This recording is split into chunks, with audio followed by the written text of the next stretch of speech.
2016년 보스턴 마라톤 대회의 출발선에는 자기 한계에 도전하는 수많은 운동 선수들이 출발 총성을 기다리고 있었습니다.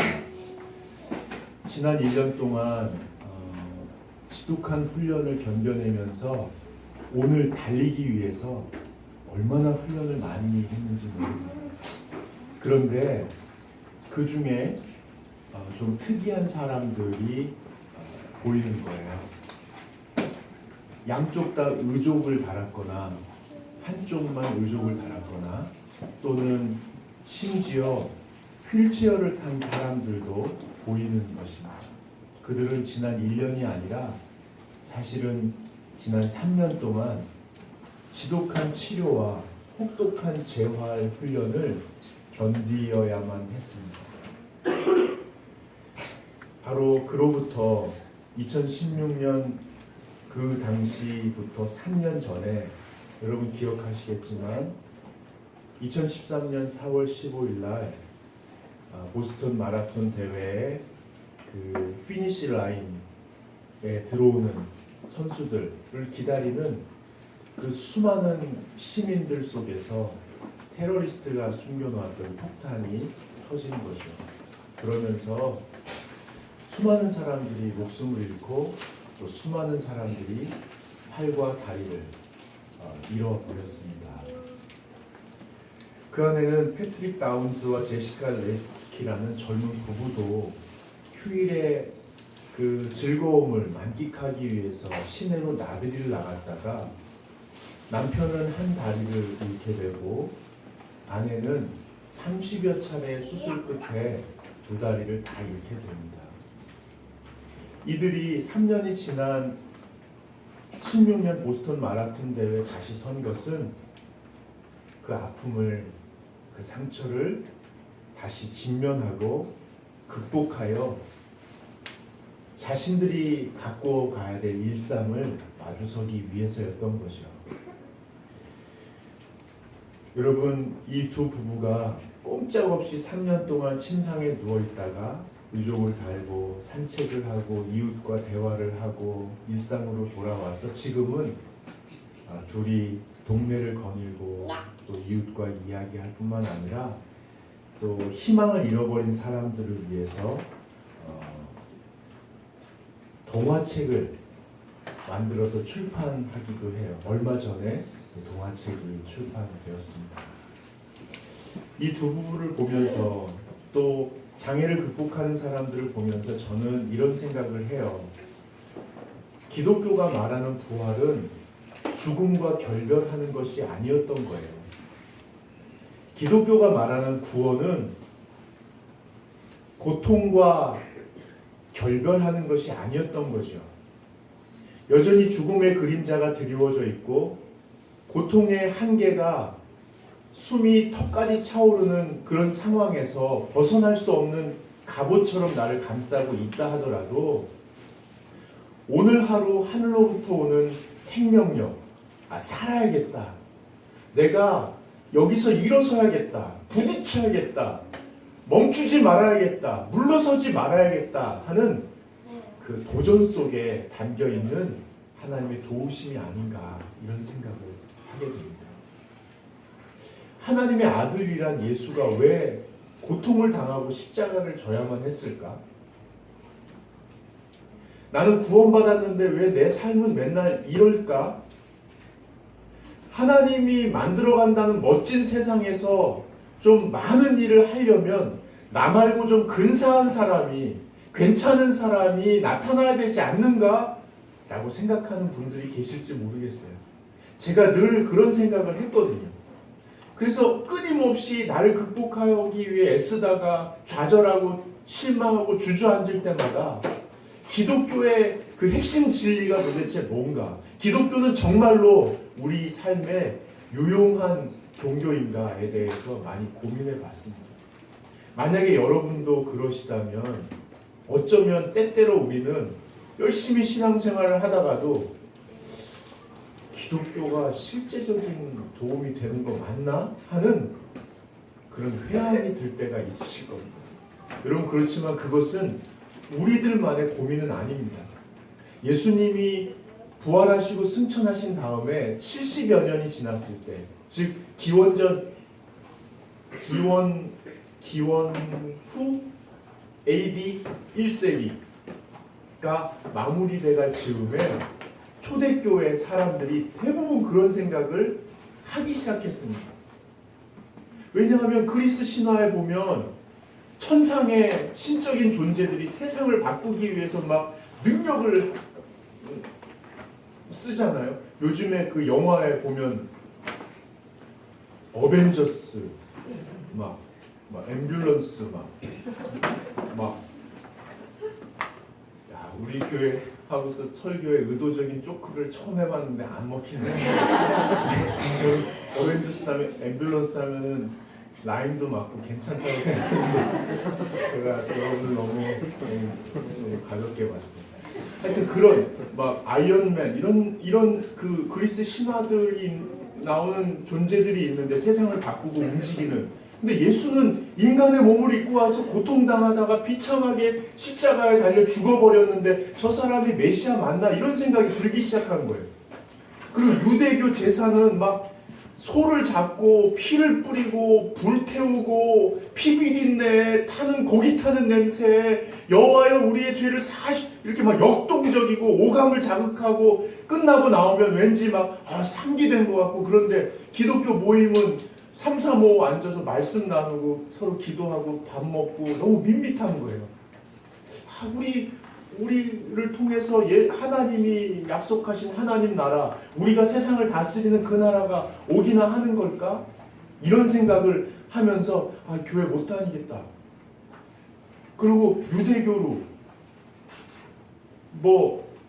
그리스 이렇게. 근데 그게 이상한 게 아닌 거예요. 그게 나쁜 게 아닌 거예요. 하나님께서 막 뭐라고 하신 게 아니고 교회 공동체 안에 있으면서도 신앙의 회의감을 가지는 사람들을 돕기 위해서 하나님께서 히브리서를 쓰게 하신 거예요.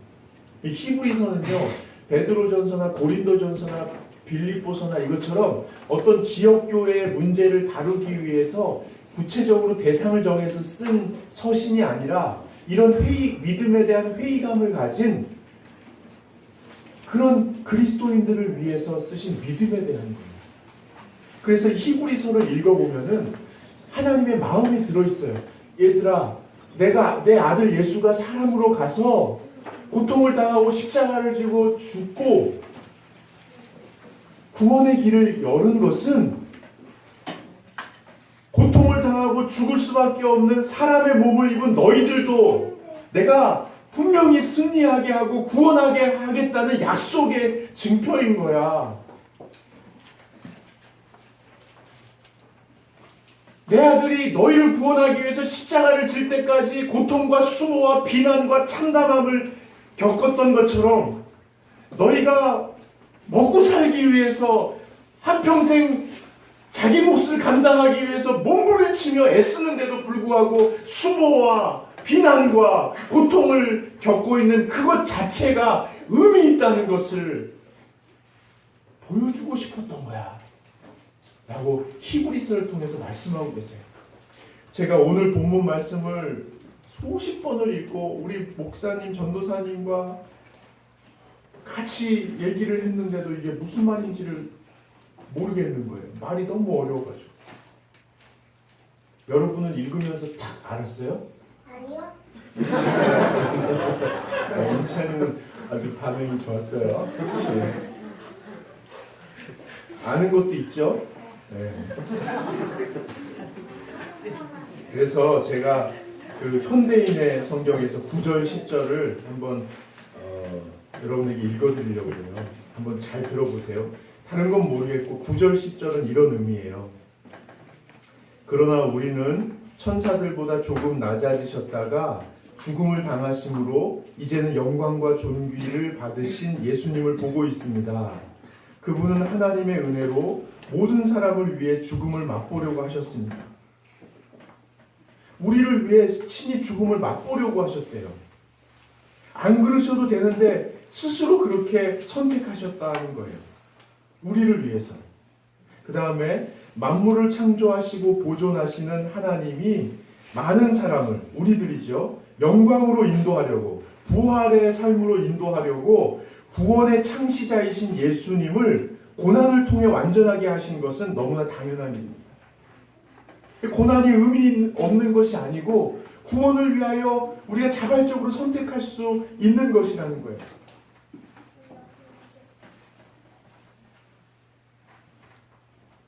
여러분, 예수님께서 자발적으로 선택하신 그 희생의 징표가 십자가잖아요.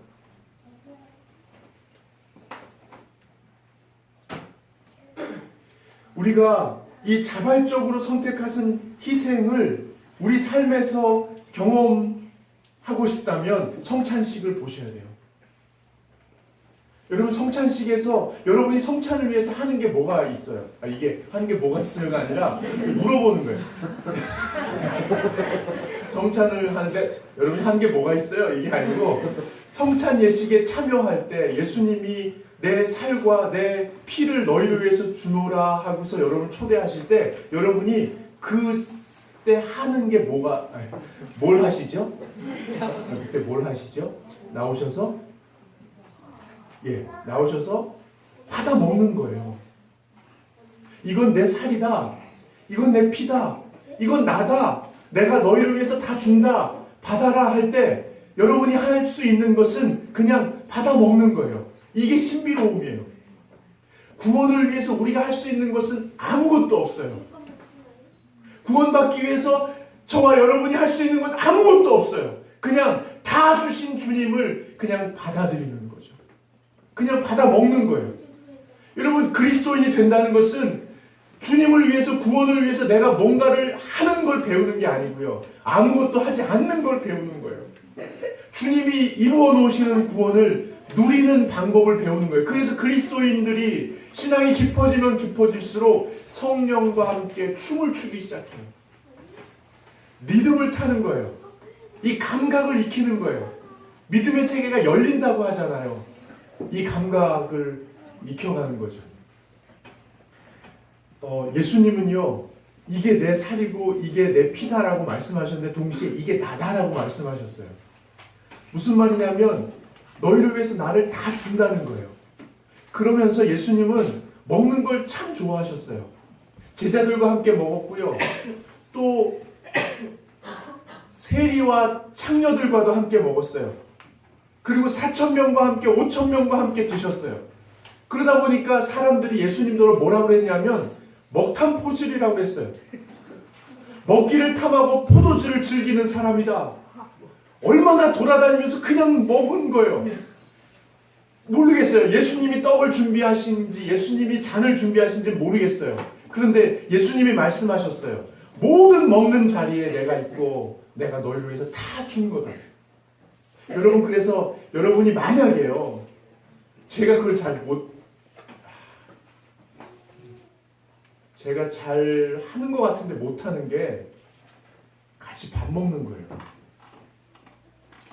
여러분이 저도 이 설교하면서 참 갈등을 많이 했어요. 이걸 얘기하면 나도 시작해야 되는데, 이 목사가 설교하면서 자꾸 자극을 받아요. 아무도 모르죠. 나만 주님 앞에서 아는 거예요. 잘하는 것 같은데 잘 못하는 거예요. 편한 사람하고는 잘하는데, 편한 게 아니라 익숙한 사람들하고는 잘하는데, 이게 나를 주는 것을 여러분이 정말 배우고 싶다면 여러분 식탁을 준비하시는 거예요. 누군가를 초대하고요, 음식을 다듬고 음식을 마련하고 편안한 세팅을 하고 꽃을 꽂고 음악을 준비하고 즐거운 대화를 나누고 돌아가면 설거지를 하고 정리를 하고, 이 모든 것이 사실은 누군가를 위해서 나를 다 주는 거예요.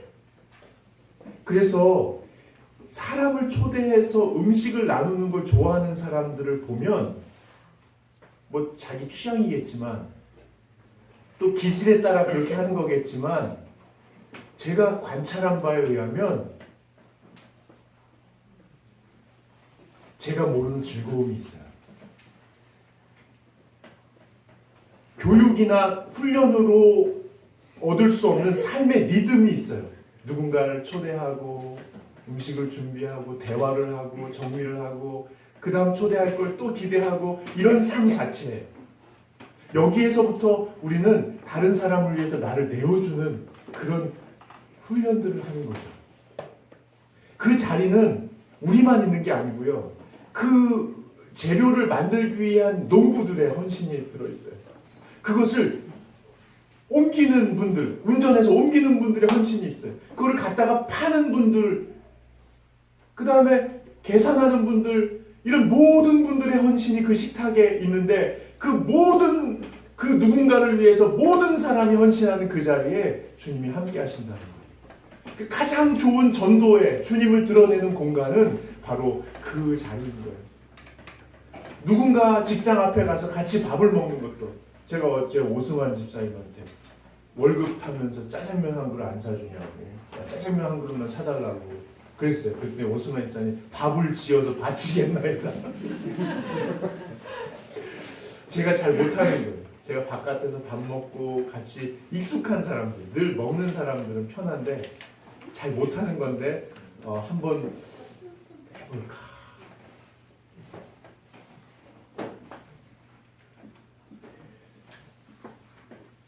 여러분, 예수님께서 십자가를 지고 죽으셨잖아요. 죽음에서 며칠 만에 부활하셨죠? 우리 어린이들 알아요? 4일. 오, 하루 더 계시네. 며칠? 그렇죠. 3일 만에 부활하셨죠? 3일 만에 부활하실 때 여러분 아주 중요한 건데요. 예수님이 죽음을 극복하신 게 아닙니다.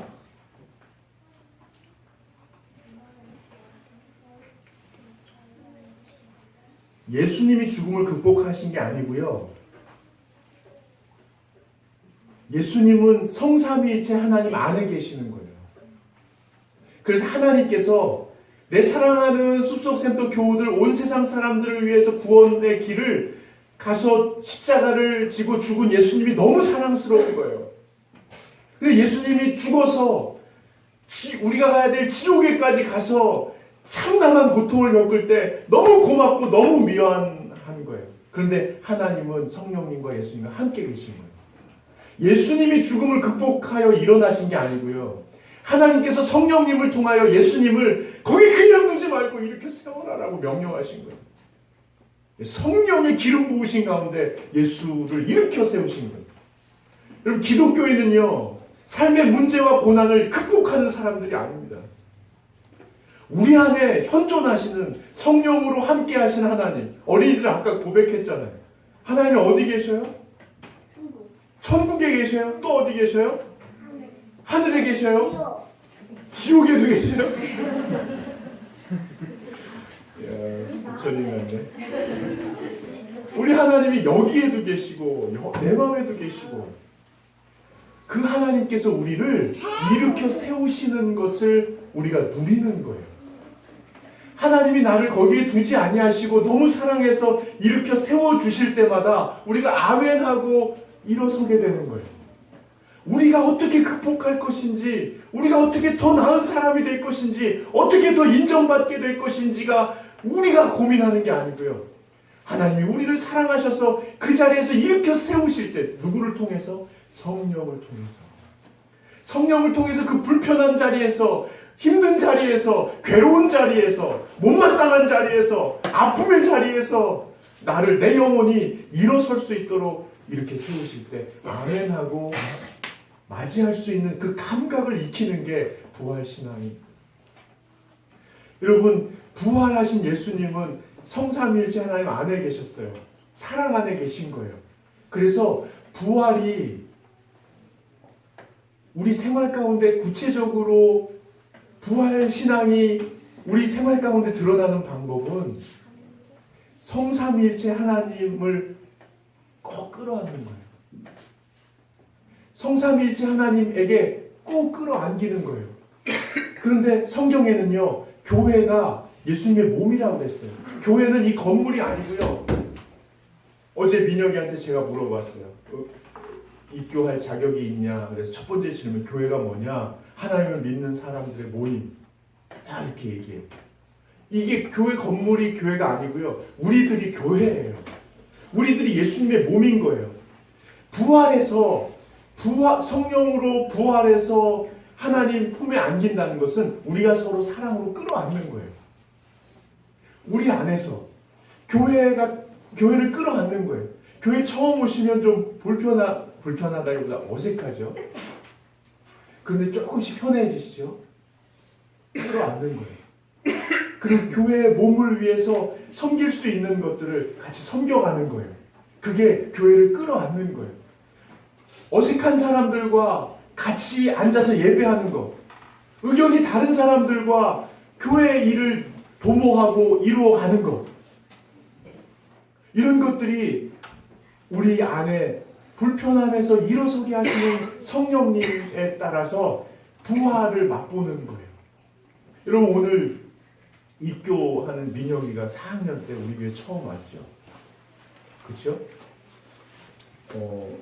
제가 어제 동의를 받으려다가 뒤에 내용이 정리가 안 돼서 동의를 못 받았는데 오늘 민혁이 얘기를 좀 하려고 그래요. 결론으로.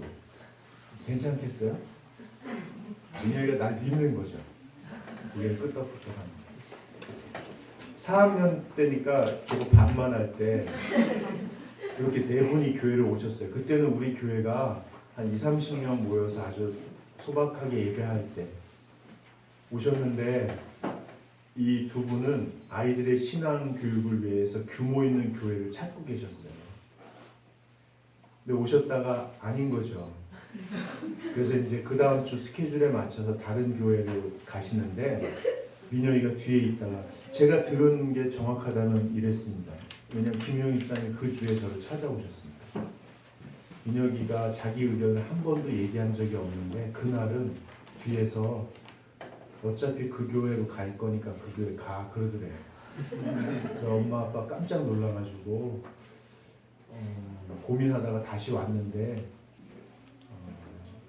저한테 김영 입사님 찾아오셨어요. 이러이러한 일이 있었는데 이 교회를 믿지를 못하겠다. 뭐 말은 그렇게 안 했지만 분위기가. 그런데 우리 아이가 이렇게 얘기하니까 여기 와야겠는데 마음에 안 놓인다. 그러니까 목사님께서 우리가 왜 이 교회에 정착해야 되는지에 대해서 설득해달라.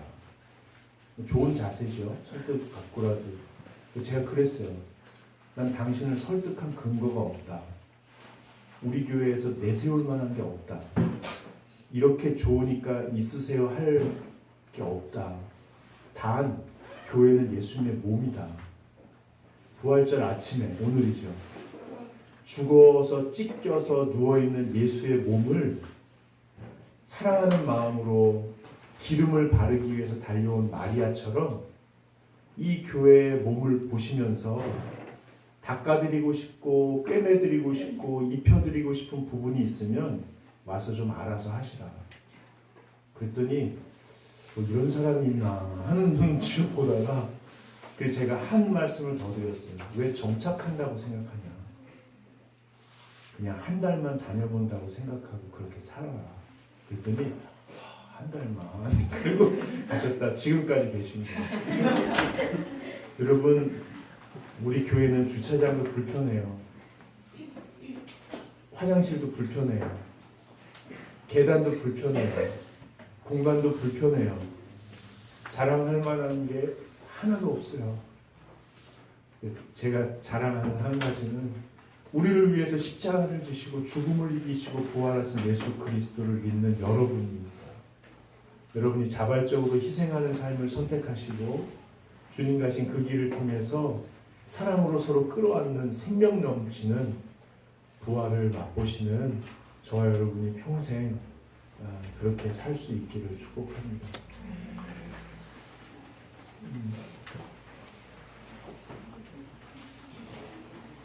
우리 171장